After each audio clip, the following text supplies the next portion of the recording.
Buon sabato 13 marzo, parto dicendo una cosa che non dico mai, ma ogni tanto si può pure fare. Se vi va di sapere sempre come va la vita qui a Fuerteventura e anche un po' alle Canarie in generale, perché ci si informa tanto, come sapete lo faccio e vi racconto sempre tante cose, anche di come scorre qua la vita di una mamma single che sta qua ormai più o meno da 6 mesi. Beh, in quel caso appunto sì, iscrivetevi, attivate la campanella perché non ho ancora mai un orario proprio preciso in cui pubblico i miei video, quindi così siete sempre pronti quando questo capita e spero veramente a prestissimo, forse proprio in questo weekend, per la diretta. Piccola anteprima, il video che state per vedere l'ho girato ieri, ma per problemi tecnici non ero riuscita a caricarlo oggi, ne girerò comunque un altro di oggi, però appunto dopo un mix di scene e tanti argomenti vi consiglio comunque di seguirlo fino alla fine, perché il discorso nella parte finale e i dati che insomma vi riporto, secondo me, non dico che è la parte più interessante del video, ma insomma quasi, quindi alle brutte se vi annoio prima mandatelo avanti, ma vedete quella parte.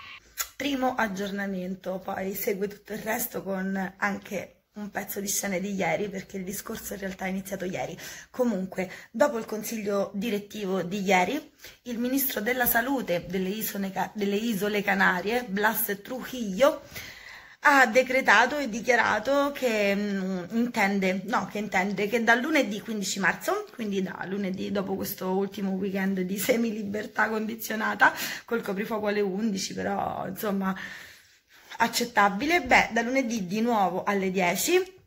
le riunioni sia in spazi esterni che interni limitate a 4 persone e non più 6. Tutto questo perché? Perché come vi dicevo proprio ieri, il rialzo dei contagi, le tendenze verso il rialzo dei contagi e tutte queste notizie abbastanza abominevoli su vaccini eccetera, beh, stanno facendo molto preoccupare, e dice proprio appunto il ministro della salute che queste cose preventive sono fatte soprattutto per evitare di tornare al semaforo rosso totale, che significherebbe proprio vietare l'ingresso e l'uscita dalle isole, che potrebbe essere un'altra batosta mortale. Vediamo un po' come va e nel frattempo poi vi lascio commenti su veramente cose tanto serie che stanno accadendo. Qua non se ne esce facilmente da questa situazione. Buongiorno amici, vi lascio adesso a delle immagini di ieri perché qua praticamente la situazione continua a essere molto articolata, nel senso che c'è grande speranza per la ripresa del turismo, chissà per quale motivo tutti parlano di marzo, aprile, la primavera come un momento in cui riesploderà tutto, però esplodere ha un doppio significato, perché qua stanno esplodendo ben altre cose e quindi vi parlo del Covid, delle nuove varianti, del vaccino e di tutte queste cose. Tra l'altro ne approfitto, faccio un saluto mentre seguo la bici a Olivier Durand, al mio professore, forse qualcuno di voi, il mio professore di dialettologia araba e di filologia semitica all'università, che non solo professore, ormai c'è un rapporto molto personale e affettuoso e forse l'avete notato a volte nei commenti, e beh, mi diceva che pure lui ha appena fatto il vaccino e sta malissimo, quindi vi lascio dei commenti su questa cosa. Buonasera amici, ho appena avuto una lunga telefonata con mia madre che mi ha fatto venire voglia di aggiornarvi, anche se molti di voi mi seguono dall'Italia, quindi sono cose che sapete, ma è un modo per confrontarsi. Beh, lei, come vi ho detto, fa l'insegnante, in particolare in un liceo, e siccome lei è la più grande di tutti questi professori del suo liceo, era rimasta inizialmente fuori da questo vaccino AstraZeneca per l'età. Natalie fa: ciao da dietro, tu pensa a fare la tarea di inglese, puzzola.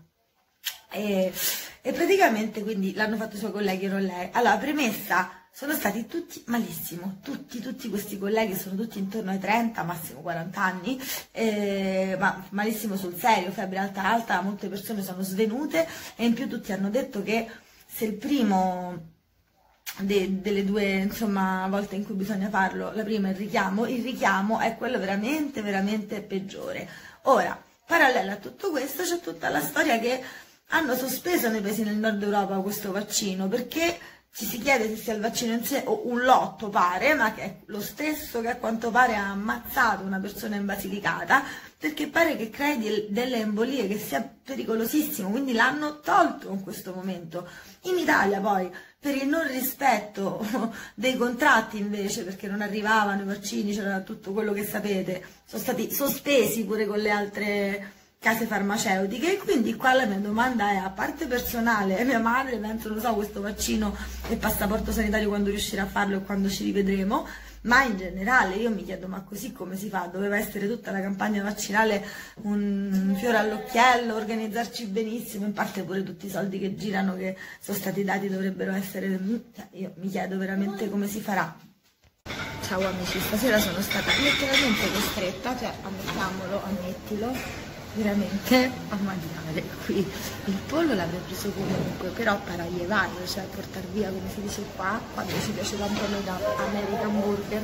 sta proprio alla fine dell'avenida principale. Con questa frangetta. E comunque sono le 7:10 e ancora il cielo è così. Beh, qua il pollo si mangia benissimo, insomma sono stata costretta a rimanere qua. E ho notato che a quest'ora che noi non usciamo tantissimo, a quest'ora di solito stiamo già a casa, durante la settimana c'è passeggio. No vabbè amici, comunque le notizie che mi continuano a giungere dall'Italia sono realmente preoccupanti, a parte questa storia adesso della variante pure indiana a Firenze, ma a parte quello la storia dei vaccini, cioè qui pare che appunto siano morti in due, 40 e 45 anni, sani come pesci, poche ore dopo aver fatto il vaccino, quindi insomma direi che non ci piove sulla situazione di causa-effetto, e quindi cioè, in 4 stati hanno sospeso tutta questa campagna di vaccinazione di questo vaccino qua. L'Italia sta messa malissimo, cioè l'altro anno in confronto non è niente, io mi ricordo che ci preoccupavamo di un indice di contagio che era 1, 2, qua sta a 7, oggi in Italia 26.000 casi, le regioni stanno per tornare tutte rosse, ma viola tra poco, a parte Val d'Aosta e Sardegna che è bianca, una situazione veramente orribile. Il brutto è che sembra che per questa nuova variante indiana, tanto per gravire, i vaccini, nessuno dei vaccini abbia nessun effetto. E quindi proprio in base a questo ecco un po' di passeggio serale, sono le 7:30 che siamo in giro e qua sì, devo dire, a parte il cielo esatto ancora è così e questo fa piacere, ma poi qua sì, a questo punto con tutte le notizie che ho detto ci si sente tanto più al sicuro, mi sento che pure lei sta tanto più al sicuro.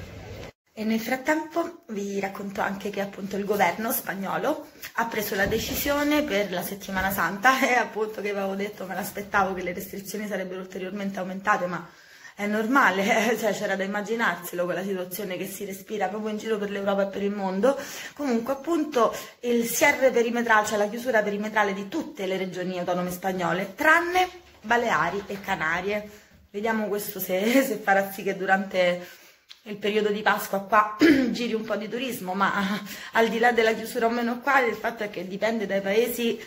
da cui dovrebbero arrivare i turisti. Comunque appunto questo periodo riguarderà nelle regioni in cui è festa anche il 19 marzo, persino il periodo 17-21 marzo, e per tutte le altre regioni, sempre escluse Canarie e Baleari,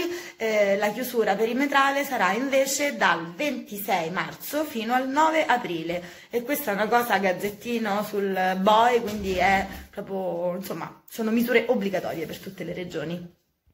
Nel frattempo, come vi avevo accennato nel video scorso, 2 video fa, non me lo ricordo uguale, poco fa, continuo questo discorso appunto delle case, mi chiedete molti, poi anche io me la voglio comprare, lo ribadisco sempre, magari a forza di dirlo prima o poi succede, legge d'attrazione. Vabbè, a parte questo appunto, ho parlato oggi con una persona che si occupa di queste cose e penso che avrò modo molto presto di farvi vedere degli esempi tipici di case in vendita, proprio andandoci dentro, girando un video, quindi facendovi vedere nei minimi particolari pure come è fatto il battiscopa e le cose, e farvi vedere i prezzi a cui sono in vendita queste case. E poi dopo, se vi interessa, ovviamente mettete in contatto con chi le vende, perché appunto è una cosa molto cristallina, non ci stanno altri giri dietro. E ovviamente vivo qua, mi è capitato tutto qua, quindi parliamo parliamo zona Corralejo in ogni caso. E siamo in questa situazione a praticamente un anno dall'11 marzo 2020, cioè la data esatta in cui l'OMS, l'Organizzazione Mondiale della Sanità, dichiarava il Covid-19 una pandemia globale. Da allora, oggi, è di oggi almeno l'articolo, poi il 9º report dell'Organizzazione Mondiale del Turismo, Covid-19 appunto sul Covid, e beh, a un anno dall'inizio di questa pandemia, dall'inizio ufficiale di questa pandemia, 69 su 217 mete turistiche del mondo, quindi il 32%, sono completamente chiuse, serrate. La prevalenza enorme di queste località turistiche completamente chiuse si trova nell'Asia e quindi Pacifico, Oceano Pacifico, sono 30 le destinazioni lì attualmente totalmente interdette, ma in Europa quindi ci veniamo subito dopo. Sempre dal punto di vista proprio turistico, si fa presente che in particolare dall'8 maggio 2020 si era arrivati in quella data a un 75% delle località turistiche nel mondo completamente chiuse. Questa chiusura così totale aveva visto un po' un allentamento, il picco anzi più alto di allentamento delle chiusure era stato a novembre 2020, quindi alcuni mesi fa, in cui era il 27%, era diventata questa percentuale delle località completamente chiuse, perché tra misure varie, richiesta di test, PCR, eccetera, si era trovato un modo comunque di consentire un minimo l'afflusso di persone. Però adesso, proprio in questi giorni, il nascere di tutte queste nuove varianti e di tutte queste problematiche pazzesche sui vaccini sta continuando a inasprire ferocemente invece di nuovo, nuovamente queste misure, soprattutto appunto nei paesi in cui queste varianti si sono diffuse e si stanno diffondendo. Altra cosa che si fa rilevare in questo appunto report e su cui spesso batto anche io quando si chiacchiera anche tra persone, no? Perché tutti qua, no, vedrà il turismo tornerà perché qua riaprono quello, perché qua finisce il coprifuoco, perché i voli, ma non dipende soltanto da questo, dipende appunto anche dal fatto che